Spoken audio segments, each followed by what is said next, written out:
Hello guys, तो कैसे हैं आप। तो मैं आर्टिकल 370 मूवी को सिर्फ 7 मिनट में एक्सप्लेन करने वाली हूँ, तो अपनी आंखों को आखिर तक टिकाए रखिएगा। तो फिल्म की शुरुआत होती है जूनी बक्सर से, जो कि कश्मीर में इंटेलिजेंस ऑफिसर है, जो बुरहान बानी का पता लगाती है, जो कि एक इस्लामिस्ट कमांडर होता है। फिर जूनी को बुरहान का पता लग जाता है। फिर वो अपने हेड ऑफिसर खाबर अली से बुरहान को पकड़ने की परमिशन लेने जाती है, तो उसे साफ मना कर दिया जाता है। लेकिन जूनी यही नहीं रुकती, वो अपने दोस्त यश चौहान के पास मदद के लिए जाती है, जो कि एक सीआरपीएफ जवान है। जूनी यश को बुरहान बानी के बारे में सब कुछ बताती है। फिर रात होते ही वो उसके अड्डे पर पहुंच जाते हैं अपनी पूरी टीम के साथ। वहीं बुरहान बानी अपने लोगों के साथ जूनी पर हमला कर देता है, लेकिन आखिर में जूनी बुरहान बानी को मार ही डालती है। जिसके बाद जूनी ने खाबर अली को ये सब बताया, लेकिन खाबर अली जूनी से कहता है कि तुमने ये बहुत ही गलत किया। बुरहान बानी कश्मीर का एक आतंकी संगठन हिजबुल मुजाहिदीन का एक कमांडर था और कश्मीर की जनता उसे फ्रीडम फाइटर समझती थी, जिस वजह से उनके दिल में आग भड़क चुकी थी। तो इन्होंने एक प्लानिंग की और इसकी शुरुआत की याकूब शेख ने कि वो बुरहान बानी की जान को आसानी से तो जाया नहीं कर सकता, इसलिए वो अपने लोगों को सड़कों पर ले आया और लोगों ने पथराव करना, जगह जगह आग लगाना शुरू कर दिया। और फिर एंट्री होती है नए बुरहान की, जो कि उसका बड़ा भाई था, जिसका नाम खालिद मुजफ्फर बानी था, और उसने धीरे धीरे करके कश्मीर के दिलो दिमाग पर कब्जा शुरू कर दिया। तो इस तरह से कश्मीर के लोगों का ब्रेन वॉश कर दिया गया और वो खालिद की सारी बातें मानने लग गए। वहीं दूसरी तरफ जूनी का इन्हीं कारणों की वजह से दिल्ली ट्रांसफर कर दिया जाता है, जिससे वो काफी दुखी हो जाती है। फिर एंट्री होती है राजेश्वरी स्वामीनाथन की, जो कि पीएमओ सचिव होती है और इन्हें कश्मीर की सिचुएशन के बारे में सब पता होता है। और फिलहाल सरकार यही चाहती है कि कश्मीर में किसी भी तरीके से शांति बनी रहे, सब कंट्रोल रहे, इसलिए कश्मीर के मुख्यमंत्री और पूर्व मुख्यमंत्री को बुलाया जाता है। तो पीएम इन दोनों के साथ ही बैठक करते हैं और पूछते हैं कि कश्मीर में किस तरह से शांति लाई जाए और ठोस कदम उठाए जाए।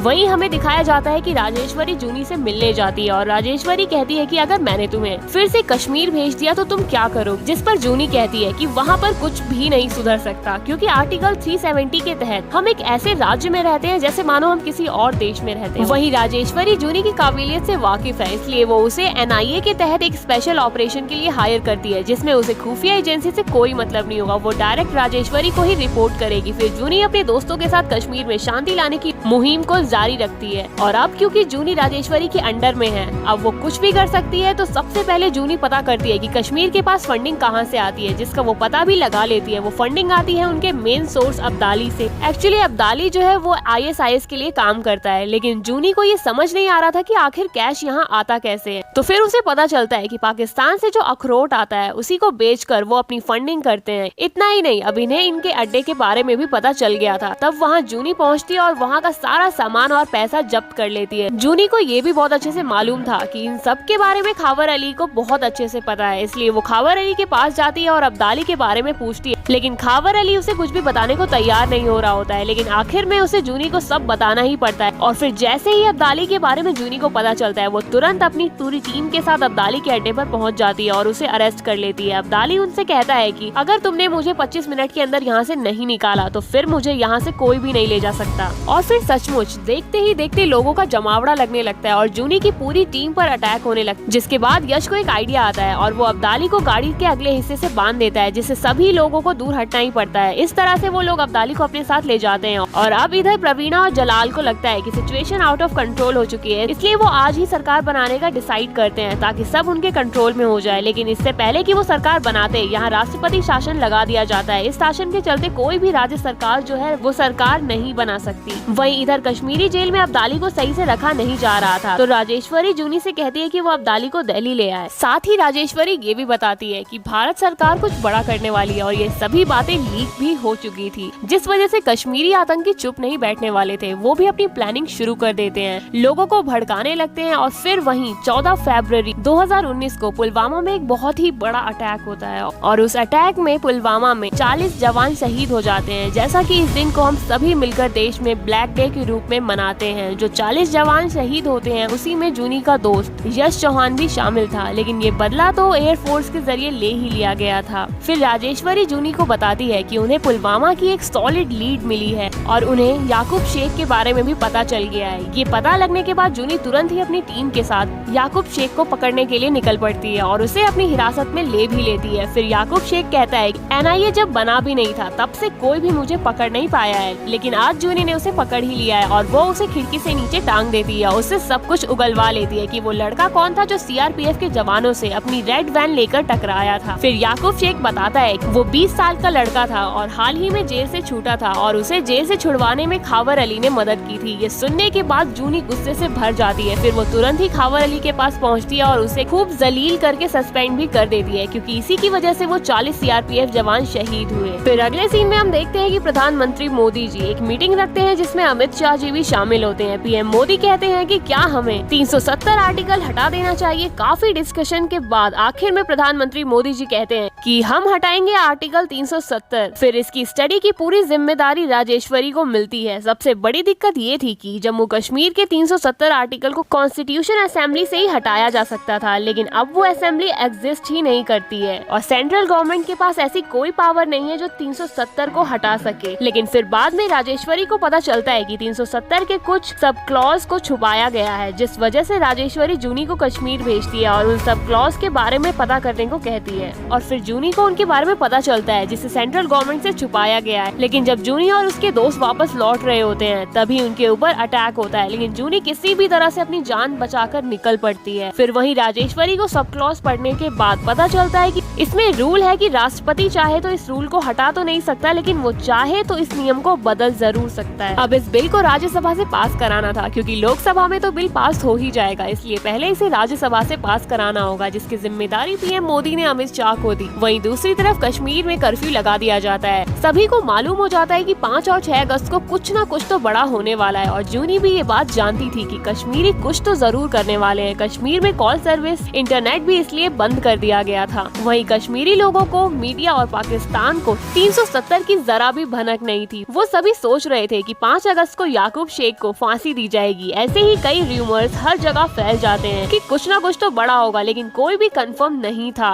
ये सब सेंट्रल गवर्नमेंट की चाल होती है कि 370 का बिल हम राज्यसभा में एकदम अचानक से पेश करेंगे। साथ ही जूनी को ये खबर भी हो जाती है कि खालिद पूर्व मुख्यमंत्री जलाल को मारने वाला है, ताकि वो सारा इल्जाम सेंट्रल गवर्नमेंट पर डाल दे और फिर से वो दंगे शुरू कर सके। फिर वहीं दूसरी तरफ अमित शाह जी राज्यसभा में बिल पेश करते हैं, लेकिन फिर यहाँ बहुत तगड़ी बहस होती है क्योंकि अपोजिशन पार्टी वाले साफ इनकार कर देते हैं। वहीं खालिद मुजफ्फर वानी के आतंकी जूनी के टीम पर अटैक कर देते हैं। उनका निशाना सिर्फ और सिर्फ जलाल होता है, लेकिन जूनी आखिर में खालिद मुजफ्फर वानी को मार गिराती है। और यहाँ राज्यसभा में भी काफी लंबी बहस के बाद होती है 187 मेंबर्स के साथ वोटिंग, जिसमें से 125 वोट्स मिलते हैं अमित शाह जी को और इस तरह से राज्यसभा में ये बिल पास हो ही जाता है और यहीं पर ये मूवी खत्म होती है। सो गाइज, आपको ये वीडियो कैसी लगी मुझे लाइक कमेंट्स करके जरूर बताएं और अगर पहली बार चैनल पर आए हैं तो चैनल को सब्सक्राइब कर लें ताकि आने वाली मूवीज आप तक पहुंच सके।